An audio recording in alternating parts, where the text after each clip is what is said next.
Hey, welcome to the Ready to Lose podcast, where we look at what's going on in our brains to create the health and weight loss that we want. My name's Billy Blake, and I'm a certified life and weight loss coach determined to help women love themselves all the way to their goal. It's time to start losing weight in a way that actually feels like us and creating that healthy life that we love showing up for every single day. So tell me, are you ready to lose? Let's go. If you are not losing weight, it is because you are overeating. But why are you overeating? I'm going to hold your hand when I say this. It is not because you love food too much, or that your body is working against you, or that you are just someone who never feels satisfied. It also has nothing to do with your knowledge of healthy versus unhealthy foods or nutrients or macros. And it also doesn't have to do with not knowing more healthy recipes. It's probably not even your hormones or your stress levels or any of those other things. The reason you are overeating is because you never learned how to feel your feelings. And I am not saying you don't feel. I bet you really do. And you might even argue that you are overeating because you feel too much. What I am talking about is that you never learned how to feel bad and be okay with it. And me either. This is not something we learn in life. Nobody teaches us this. So when we have a bad day, instead of letting it be bad or uncomfortable or understanding ourselves or having compassion for why we feel bad, we go and get a treat. We think we deserve it and we go do something to feel better ASAP. It might be food or drinks, or for some of us, it might be a pill or scrolling or whatever else.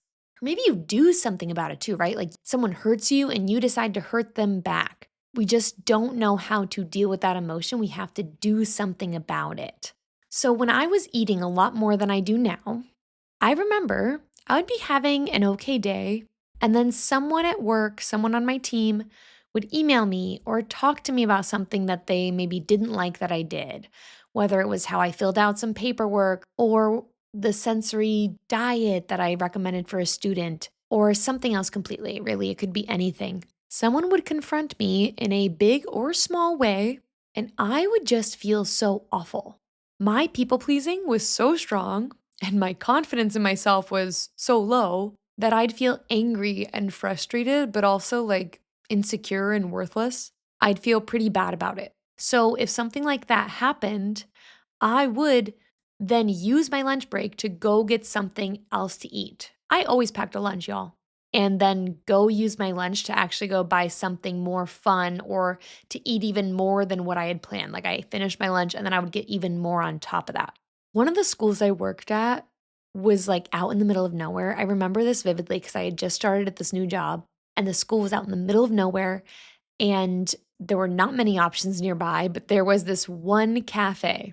And I remember having a rough day with a student I had, but also with their teacher. And I remember going there and getting a bagel with peanut butter and a fun coffee. Like I said, after this one teacher emailed me about something, and I was just sitting there feeling so bad. Like I just needed this food to make that bad feeling go away, to make it all go away.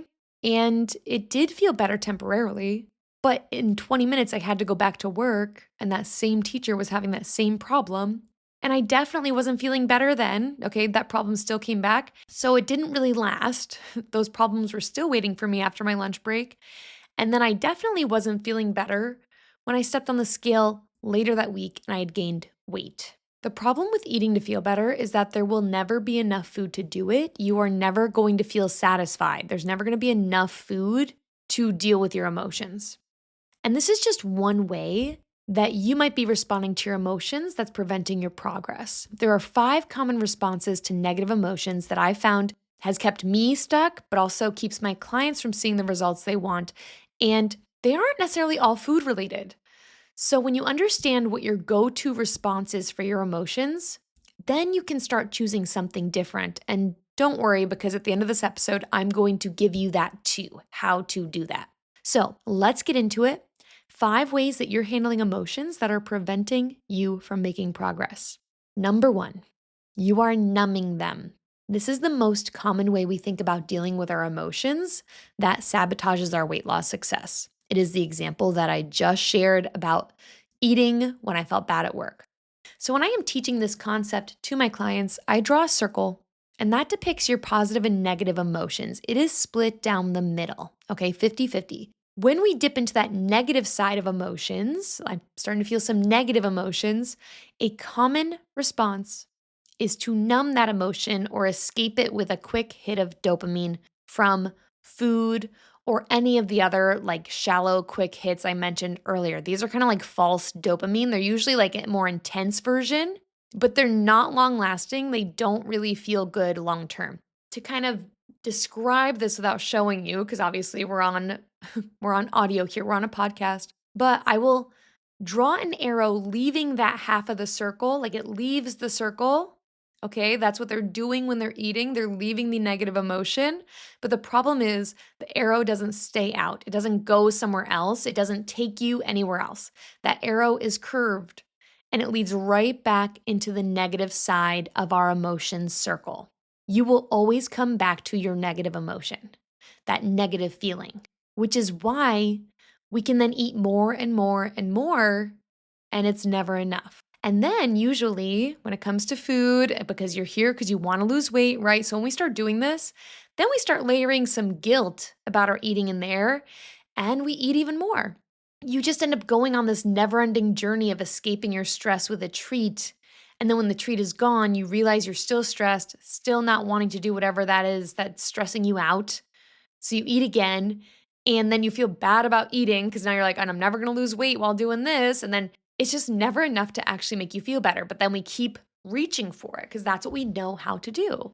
And you will know that you're doing this because when you are done eating or scrolling your phone or drinking wine or watching that show, you are still feeling bad. But now you also have this added negativity, like gaining weight. Or a clear one is like if I'm stressed about something and I'm watching a show, I don't want to deal with it. I'm just going to keep watching TV or scrolling my phone. Well, now since I procrastinated that, I'm still stressed about that thing. And now I have less time to do that thing. Or some people even do this with working. You can be working to avoid what's going on in your life, which might sound positive, right? Like I'm being productive, but you're getting that hit of like feeling productive and worthy and good at work, but maybe then your relationships are suffering. You're not creating the relationships you want and that's what you're avoiding with work. So you're creating something negative on top of it. That's how you know that you are numbing like this. You are looking for feel good dopamine hits from something else and then it is messing up another area of your life a little bit. I say messing up, like not to add more guilt or shame onto this. It's just you will know because you're creating something else you don't want. Like you know those habits. This explains it and helps you see it a little differently, but you know what these habits are. You're like, oh yeah, I watch too much TV. Oh yeah, I'm on my phone too much. Oh yeah, I keep snacking during the workday or I keep snacking at night.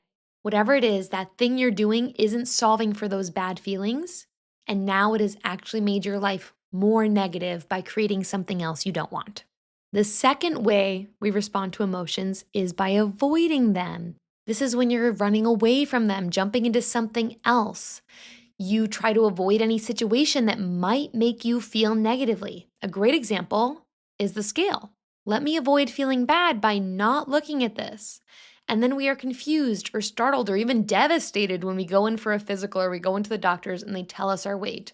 Or even if we don't end up standing on a scale, we're still upset when our clothes don't fit the way we want them to anymore. Another example of this is diet hopping. And there's so many reasons for this. Actually, I just watched. Do you guys follow Chalene Johnson? She used to be a Beachbody. She was always a trainer, but then she like did some programs with Beachbody and then she left them obviously. And she has her own podcast and fitness programs. And I just love her so much. But she actually just did a video about those types of programs that were marketed to us for so long, those like really intense workout programs, and how we jump from one to the next to the next. And there's so many reasons why, but one reason is like if I mess up, it's not just with workout programs, but if I mess up at something, I might then jump into another program. I used to do this all the time with dieting. I'm like, okay, this one must not be it. Let me jump into another one instead of figuring out why this didn't happen here. which sometimes, this is a whole side tangent, but sometimes the diet does just suck. It's never meant to be sustainable, which is why we don't stick with it. But there's some things that I would try to do that could have been really sustainable and doable, or I could have kept going with. But as soon as it started feeling bad, I saw myself not being successful, which is going to happen towards any goal. I would jump into a different program or jump out of there completely to avoid it. The problem with this is that you can't always control the things that happen in your life. You can't avoid every negative circumstance. Or if you do manage to do that, okay? If you do manage to avoid anything that is uncomfortable or brings up any negative emotions, your life is going to be very small. You stay in your comfort zone. You don't get to grow as a person. All of those hard moments, they do help you grow as a person. I actually was just listening to a podcast today where they were talking about this with arguments and relationships and like how to argue and how to have a good argument, and how many of us just avoid those moments. Like, I'll just avoid saying something, or I don't want to risk damaging the relationship, but then you don't actually allow that relationship to grow or you to grow as a person by having the hard discussion or argument. And so that's what happens when we avoid negative emotions. You keep your life small and you don't get closer to the things you really want in your life, your goals that you keep thinking about. This is why this one is on our list. If it was as simple as just avoid all the things that make you feel bad, okay, go for it. But you cannot make progress if you are hiding and avoiding anything that feels hard or feels negative to you. That is not going to get you where you want to go. And you are here listening because you do want to grow. You do want to get to your goals. I assume that's why you're here. The third common response to emotions or feelings is resisting them. I shouldn't be feeling this way. What's wrong with me that I'm feeling this? This is one of the most common responses to emotions that I see. And I always know when it's happening with my clients because they will feel so exhausted for no reason. Not no reason. This is the reason, but they look at their week and they're like, it doesn't make sense. I don't know why I'm so tired. It is usually because they are resisting their emotions. It's also when things in your life are just feeling unnecessarily hard. It is because you are constantly resisting, because it is exhausting to constantly be fighting what you're experiencing or thinking there's something wrong with you because you feel a certain way. Emotions already feel negative, okay? That is, some of them do, okay? 50% of that circle is going to be negative, but they feel even worse. They start to feel unbearable when you think you shouldn't be feeling that way at all. The reason this is such a common response is that in life, in this life, no matter who you are, like who your family is, where you grew up, like most of us learn that the goal is to be happy all of the time.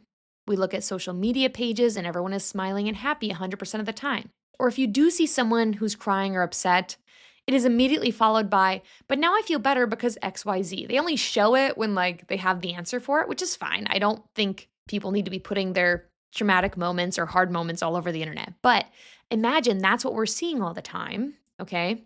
And then on top of that, it's not just social media, it's how we're sold on products and services and everything else. You need this thing to feel better, feel happier, get this happily ever after ending, or even sometimes because it's so hard for us to see other people have emotions.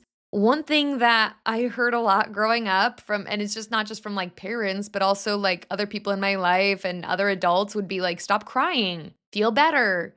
Or even just as women, like we get that one a lot, is like, stop being so emotional, stop crying so much.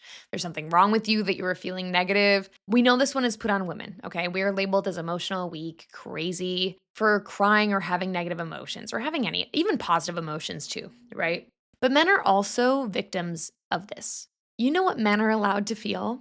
Anger. That is a powerful manly emotion, right? We wonder why so many men are so mad or they get so upset about weird things. I know some men, and they get like weirdly upset about things, like mad. They're always mad. That's their version of resisting, I believe. I don't work with men, but from what I've seen, what I experience, what I know about the human brain, they move to anger because that's the only emotion that they are allowed to feel. Then they act from that place, which we're going to talk more about in a second. Men and women, if you feel exhausted during the day and it doesn't seem to make sense, or you get through something but then immediately feel the need to numb or overeat after, sometimes these play on each other, they build upon each other, you are probably resisting. You are pushing and pushing and pushing your experience away and trying to control it, and it's not working. but it's also making you so tired that you can't show up for the things you want to be doing. Or, like I said, your life just feels hard. Even if you are doing the things you want to be doing, it doesn't feel how you want it to feel. This just like makes any negative emotion feel worse, and it usually hangs on longer because we are pushing it away and it keeps fighting to be felt. The fourth common response for feelings is to spin in them or indulge in them. This is letting your thoughts run wild, thinking of all the reasons that you feel this way. Depending on the emotion, it could look like a pity party or a shame spiral. The shame spiral is one we talk about a lot in coaching when an overeat sends us way off from our set path of our goals because we are beating ourselves up so much and thinking about all the times we failed before. We all do this in so many ways. Like if you feel helpless around losing weight, chances are your brain is going to find all of the ways your weight and your health is out of your control. We can end up spiraling in our helplessness or staying a victim in our lives. Again, we're going to talk more about how to actually feel your emotions later in this episode, but this is how a lot of people mistakenly feel their emotions. They do this when we talk about feeling their emotions, they spiral in it or indulge in it. They fall into this spiraling and spinning trap, which is not how we want to feel our emotions. And then the fifth common way that we're going to cover is reacting to those emotions, letting it dictate how you act and who you are. This is also a mistaken response to feeling our feelings. Like, again, spinning or indulging in that emotion or responding to it in this reactive kind of way. A great example of this one is road rage. I personally do not get angry on the road. I don't. I don't think I ever have been prone to road rage that intense anyway. But I remember it totally shifted for me when I was taking one of my psych courses in college. It was social psychology, or maybe or might have been psych of motivation. Either way, I learned about other people's perspectives and how other people's brains work versus my brain. And so I just learned this concept of like, when you run a red light, here's the simple example, a little side note, maybe this helps you with your road rage. If not, I have other tools we're going to cover in a second. But if I run a red light, I have a good reason for it usually. Like, oh my gosh, I'm running late. Oh, this is an emergency. I need to get somewhere. Like, just this once. I'm still a good person running a red light. But if I see someone else doing it, my brain puts a judgment on it of they are a selfish jerk. They don't care about anyone. They're trying to get people hurt. That's how my brain wanted to label it. So no wonder we get so angry, right? But what if they are also just people who have in their brain a good reason for running the red light and it's totally fine and let them move on? Anyway, could help, possibly. But I don't get road rage. You can do anything to me. I will probably be pretty chill about it. If you are driving erratically, someone's driving pretty crazy, I tend to back off or find my way around them. But my husband, on the other hand, he is a road rager. So what happens is someone does something that he thinks isn't right or shouldn't be done. He gets angry or upset about it. And then he has to do something about it, right? He has to do something. That's how you know you're experiencing road rage. You have to do something. So if they cut him off, he has to cut them off or zoom around them all dramatically, right? To show them like, I'm mad at you that you did that to me. So that's his way of doing it. One of my other friends, though, she also experiences road rage. And so it's kind of funny because when we do hang out, they will bond over like how awful everyone is driving and how upset we should all be. And they think I'm weird that I'm not upset. But anyway, her version of it is yelling in her car. She's always yelling at people, even though they can't hear her. She just has to say something and yell about it. But without road rage, so like maybe you don't experience that. But another example is like crying or having a meltdown, maybe. You just have to let it all out, right? Or maybe if someone did something and you get so upset about it, they do something that really upsets you. Maybe it is that you feel like you have to tell them, or maybe you are that person who's like, I have to give it back to them. I have to hurt them the same way that they hurt me. This is reacting. Your emotions are now controlling you. In all of these different responses, really, your emotions are now the ones in control of how you show up and what you can or can't do. So to recap them for you real quick, the 5 ways you're responding to your feelings right now are you are either numbing, 2, avoiding, 3, resisting, 4, spinning, spiraling, indulging, or 5, reacting. You can probably imagine which one you connect with most, right? Like as I was going through them, you're probably like, oh, that's me. I definitely do that sometimes. My top ones tend to be numbing and spiraling. Not so much anymore, but the spiraling especially. When I felt something, if I felt like I messed up, I was talking to someone about this the other day. When I felt like I messed up something, it was such a big deal. It was like, you have ruined everything. That's how my brain likes to respond to, the most minor inconvenience. I'm just a little dramatic, we all are. But it would be like, you've ruined everything. And here's all the ways that you've ever ruined everything. Like you've messed up your whole life, basically.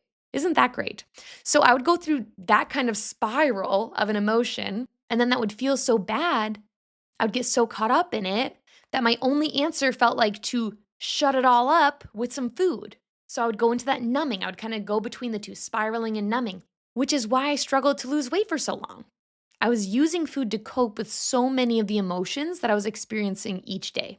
If you aren't doing any of those things, then, right, those are the 5 ways that your emotions are kind of controlling you and can be stopping your progress. Well, how do we want to respond to our emotions then? So, what you do is you learn to actually feel them. This is where you check in with how your body physically feels with a feeling and just let it be there. The reason we don't learn this, like I mentioned earlier, is that we learn from parents, teachers, friends, media, advertisements, heck, even like kids' stories and children's books, that the goal is to be happy all of the time. That feeling bad is bad and it should be changed ASAP. I remember when I was working as an OT, it would really hit me sometimes. Some of my kids who did struggle with their emotions, but they kind of had gotten that story through school. And this is not a judgment on other people, because like I said, we are all in the system. We are all experiencing this. And if we want it to be different, we got to do the work to change how we're responding to our own emotions. But because they were getting that message all growing up, because a lot of the kids I worked with my last couple years in schools were in middle school, but they were on the spectrum and emotions were something that were really hard for them, their reactions to it. And I remember I would have these kids who would be upset about something, and they'd have a very valid reason for being upset. And you could just see it that they were trying to be happy. They were really trying to be happy because they thought that was what they needed to do, that they had to be happy and not be upset. And like I said, you could probably imagine people in your life who literally are upset and they're like, no, I'm happy. Like I see the people who are like, their face is like so tense and scrunched up, but they're like smiling through it. Like they have the angry smile, like, I'm feeling fine. So many of us do that. I'm fine. Why would you ask? And so we learn that we are failing somehow if we have these negative emotions or if we admit to them or if we let them in. But your life is 50-50. That completely changed my life when I just learned that piece. Like your life is supposed to have negative moments. And what if your bad feelings didn't mean anything bad about you? It was just part of the normal human experience. It was just a normal part of life. So that's the first piece, is like you got to be willing to do it. Like, what if this is just normal? And so how you actually feel your emotions, the first thing you do is you label it. Give the emotion a name. Give your feeling a name. Even if you aren't 100% sure, just guess. This alone is going to be life-changing. Sometimes when I'm feeling really bad and I just feel the urge to go get a snack or have a pity party about something, I will just label what I'm feeling. I'll tell myself, I'm just feeling frustrated right now. I'm just feeling anxious right now. I'm just feeling hurt right now, whatever it is. I like adding the right now. This is a little bit of an insider tip that I want to give you. I like the right now piece of the emotion because when I'm working with clients on this and we start diving into our emotions work, one of the biggest fears that comes up is that our feelings, if we let them in, they will never go away. I'm sure you can think of that. There's like certain emotions you're like, oh, I don't want to feel that. That's going to feel so bad and it's just never going to go away. It's going to stay around forever. But that's not true. Your emotions never stay around forever. So what if it was, I'm just feeling this right now? That alone is already going to be better than those other 5 options. But if you want to take it further, the second piece of this is to describe what that emotion feels like physically. So maybe you feel it in your head, you get a headache, or you get tension in your shoulders or in your hands. Maybe your heart rate increases, or you start to feel a little sweaty. Do you feel it in your stomach or in your throat? Those kind of questions. A great way to do this is a body scan. What is going on in my body when I feel this? For me, my emotions tend to show up in my shoulders and my throat. Not all of them, but a lot of them do.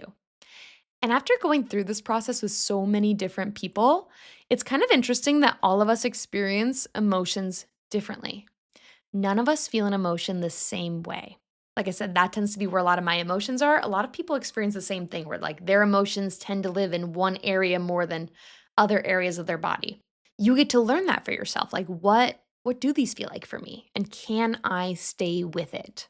So if you really want to learn how to do this or want more support with doing this in your day-to-day life, I actually created an audio freebie for you to download that is almost like a meditation that you can use anytime that you are feeling something intense and you get the urge to eat. You can sign up for that with the link in the show notes. It will be called How to Feel. So many of my clients actually use this technique as soon as they get the urge to eat, and it helps them not react with food, whether it's like whatever emotion it is. Sometimes they don't even realize what the emotion is. They just know they're like heading towards the kitchen, heading towards the pantry, heading towards the drive-thru. And when they do this first, they end up not eating most of the time. Or if they do decide to eat the thing, and now is an intentional choice. It's not like, I can't help myself because today was so bad. It's now like, okay, I felt bad, and maybe I still decide to get something, whatever it is. But anyway, this is just one of the skills that I teach clients in Ready to Lose coaching. We learn how to do this with cravings, and even more importantly, we do the work to look at our weight loss beliefs. So our typical obstacles or moments of sabotage don't actually feel so awful anymore. This is where our thinking and our mindset come in. Like imagine if standing on the scale didn't make you want to quit on your goals completely. It just felt normal. I was talking to someone yesterday at the gym, and she goes, oh, I haven't stood on the scale in over a year. I want to cry just thinking about it. Okay. Imagine if you didn't have that reaction about seeing the number on the scale. And not because you lost all the weight, but because you have done the work to not be thrown off by those things anymore, to not have your worth so tied into a number. Imagine if eating off plan didn't send you into that spiral for days at a time. You could just get back into another decision. That is what you get from coaching. All of the moments you'd usually quit on yourself and give up, they stop having that power over you. One, because you learn this work of how to feel your feelings and keep going. But two, because some of the things that are emotionally feeling bad right now are optional. Like your life is still going to be 50-50, but is my 50% negative going to be me beating myself up and thinking I have no worth or no value because of how much I weigh? Or is that negative emotion going to be like me doing the scary thing, me challenging my eating habits, even though it feels hard, so that I can get where I want to go? So that is what you get from coaching. Those moments stop having that power over you so you can finally create the weight loss and health that you want so freaking bad. So sign up for a free session with the link in the show notes to learn more, because if you eat to get away from your feelings, there will never be enough food. That quote, I know I kind of paraphrased earlier, that is from my coach, Brooke Castillo. And when she said that, it changed my brain chemistry. So I just want to leave you on that note today. Remember, you've totally got this, and I will talk to you next week. Bye. Thank you for taking time today to listen in. If this helped you at all, be sure to share it with a friend so she can stop feeling stuck and start creating the health and self-love she deserves. Or post it to social media and tag me so I can personally thank you for helping me get the message out. I am so excited to be on this journey with you. Keep showing up for you. You'll get there. Talk to you soon.